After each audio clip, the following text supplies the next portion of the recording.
Yo, what's going on, guys? Welcome back to another video. So in this video, I'm going over our most recent duo cash cup games, pointing out the goods and the bads. It didn't end up going in our way, but we did learn a lot, and I'm excited for the next week. Hope you guys can take a lot from these videos. Let me know if there's anything in specific I can cover in the future, and enjoy. All right. You can grapple early, right? Yeah, probably. Looking at you here. Yeah, let's go. Come here. All right, so we're rotating in here, grappler in a couple times here. Since it's getting into half and half, we don't want to use all of our grapplers. We get this airdrop real quick for some free armored walls, because armor walls, of course, the biggest bailout in the meta right now. Actually, second biggest bailout in the meta, second to grapplers. So build hards on the front side, light on the back. Pretty mat conserving drop here. Keep watching them, bro. Keep watching them. Keep watching them. Keep watching them. Purple pump here. Lift him one armor. And then look to grappler into zone here, since we know we need to go in. And I see here that it's a little bit of low elevation with high elevation, so I know that I need to be on that higher side, especially with grapplers. So we swing in here. One charge is all you need with the slide, and then instead of basing on low ground here, I try to get some elevation here, and I go safely here. Creepers. This seems like it's Armor roll. Feature 4. 80.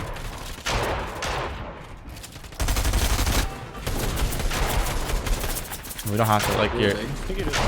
Just look for siphon.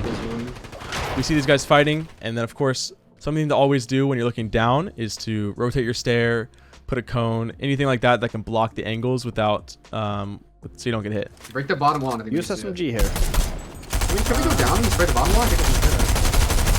Find the extra metal, harpoon it up. Some of the loot bugs here and falls down, so we do actually get a good amount of loot here, like a pretty good refresh for us. Okay, so I see the zone is going on the ridges of Lazy Lagoon here, so I instantly know that I have to go up and left here. Staying down bottom right is just going to be a death trap.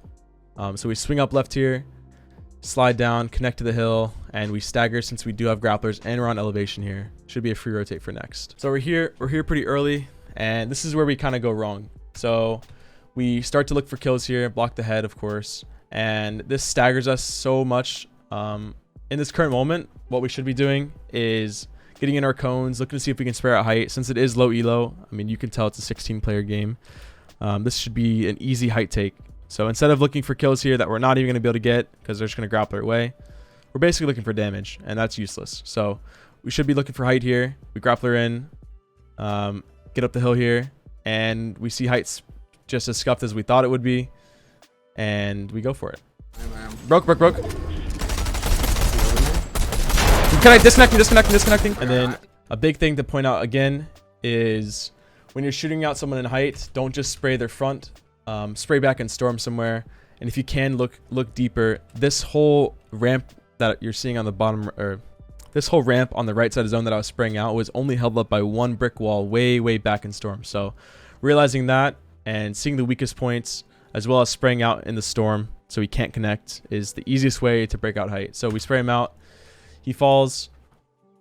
Still trying to chop out height here. And then we go ahead next. And this is another thing that happened to us that kind of split us up here. As you can see, Polarized lands on the right there. And instead of me landing on him, I land to the left of him and elevate. But he gets 2v1'd here, and it could have been free height, but the guy insta grabs his walls. It's a little unlucky, but it should have been way of an easier execution if we just looked at height earlier on here. That was the mistake that we made this game. You know, this is all good, rotating early here, and then using our time wisely, right? So instead of realizing that the game is dead and utilizing the ability of being ahead versus looking for kills in the back. That was the mistake in game 4. Yeah, there's guys up there, but we just go, bro. I'm about to farm this last brick, and I think we just take our losses on our mats. Ready? Yeah, bro, boating top, they don't fuck with you. So going into game number 5 here, we do a dead side rotate to come all the way around.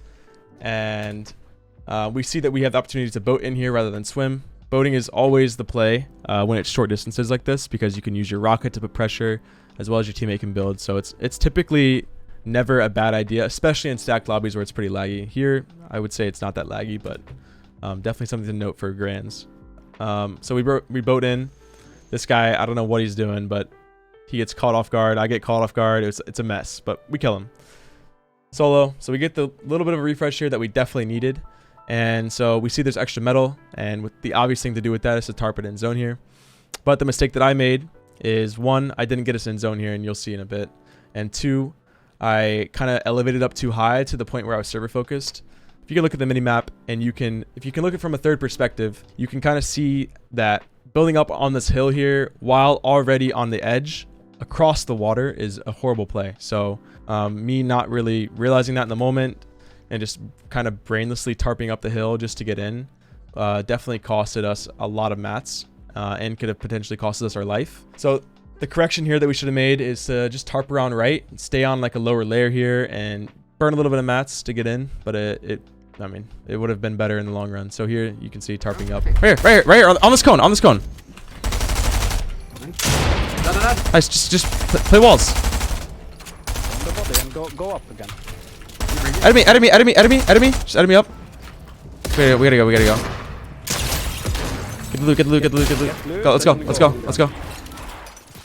As for this rotate, it's a pretty easy grappler up the middle here. And just use a lot of cover with trees and old builds. And then as soon as I land, my goal is to get above these guys, and Polarize takes over, and he does a great job of that. We should try to hold for real quick. Ready? Make it get out of here. Maybe this side. This is backside though. No, bro. Yeah, you see them. No one's coming left side here though. Close this. 18 white.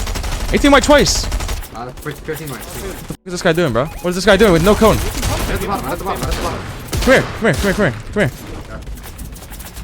the fuck is that guy doing, bro? Zone goes far north here. I realize the right side is where we want to be.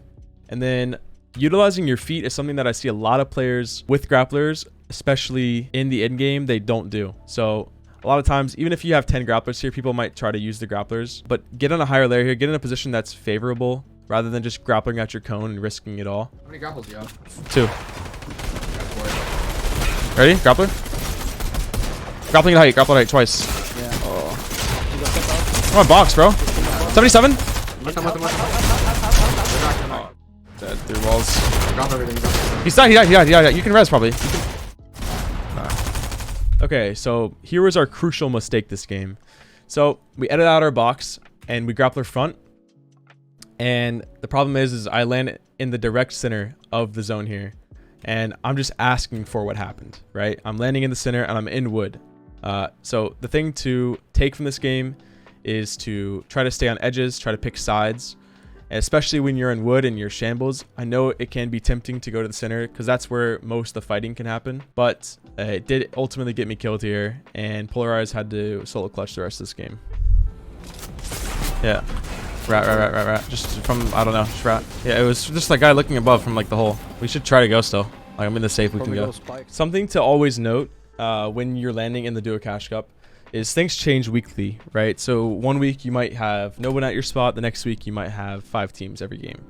And depending on how that goes and on how this went for us is every single game we dropped in Rave Cave, we would literally have a team at every spot in the POI. So going into game 7, we knew that most of the POI was going to be taken, especially in these high elo lobbies.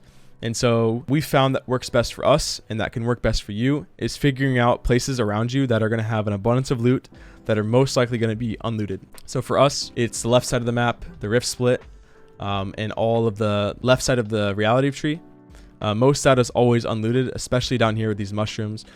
That just works for Rave Cave, but for any other spot, you know, it can be anywhere, right? It's just rotate loot that you know that will most likely be unlooted or will be landed on by as a split drop. So split drops, I mean, that's, you know, the name is in it. Players have to split up to loot it. It takes longer to loot, and therefore you can rotate out earlier from your POI and grab the loot. So something to note off spawn is exactly that. Something to talk about in the mid game here is boat rotates. So especially from our spot, most POIs can boat rotate, especially if they're edge spots. I would say that you wouldn't need to boat rotate if you're landing tilted, but yeah, you can boat rotate here.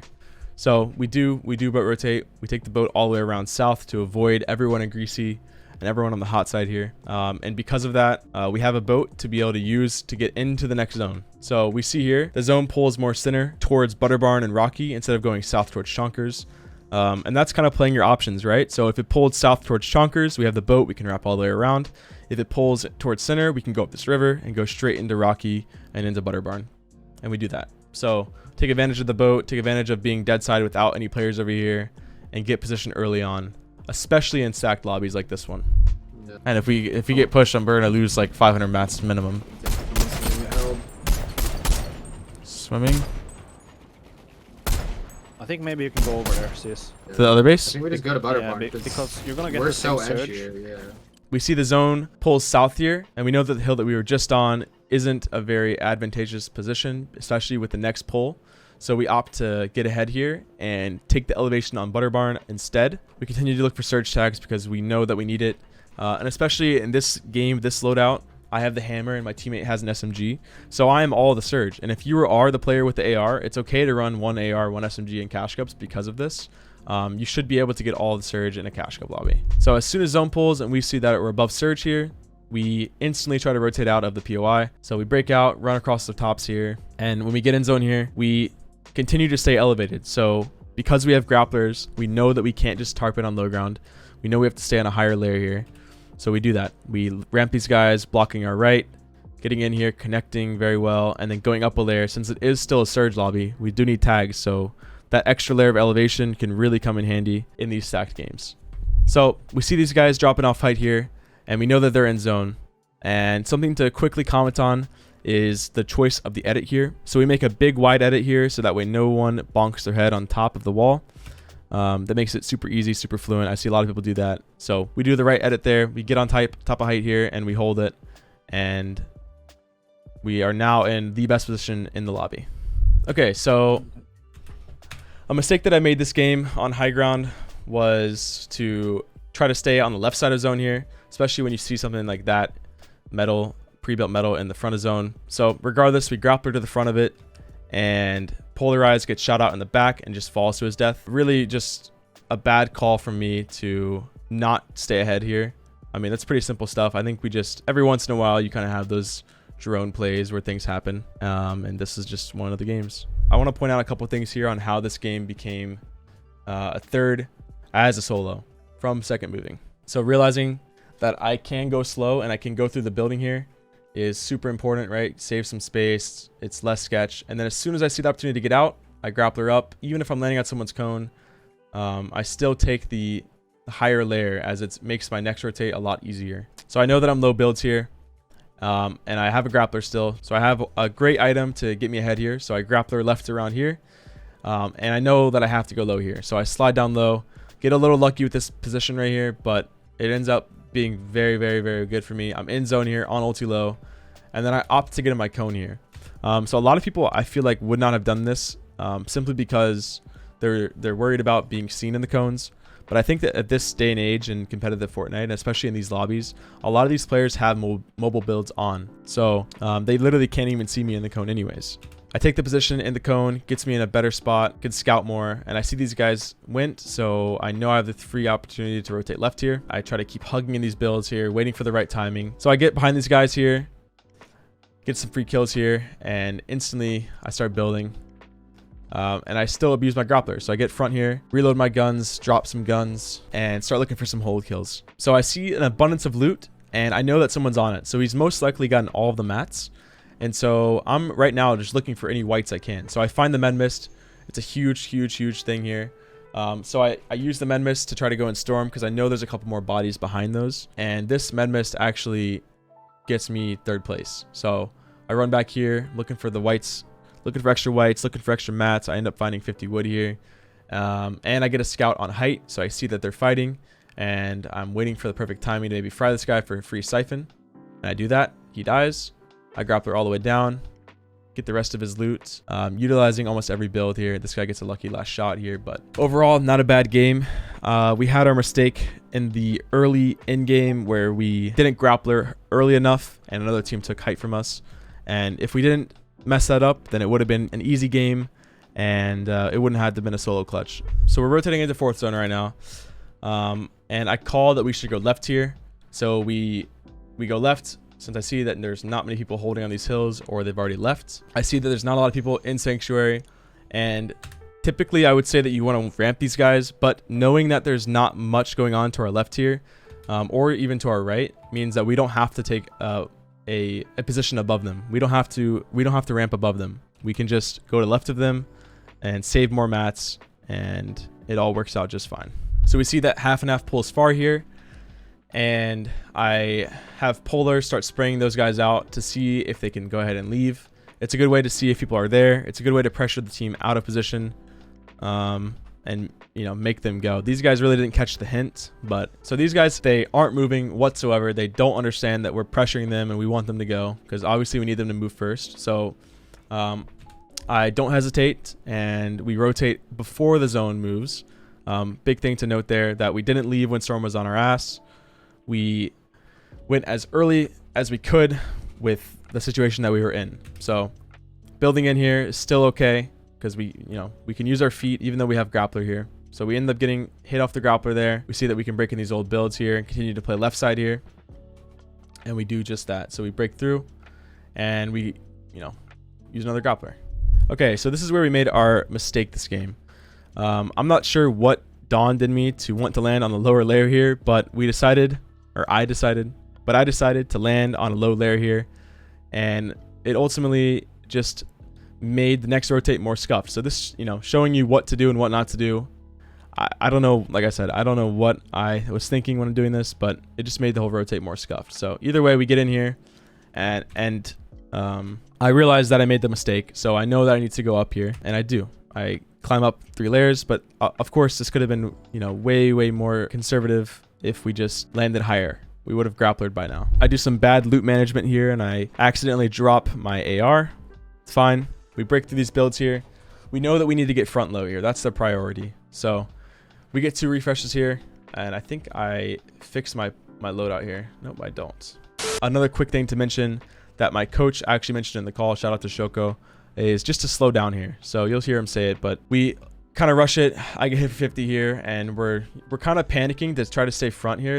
And it doesn't really, we don't really need to do that. We don't really need to put ourselves in the most forward position at all times. So it costs us a little bit, but at the end of the day, we're on low ground here. We're grouped up. We're together. And now we know that the team we just cut off with armored walls is in front of us because we had to heal up and stagger.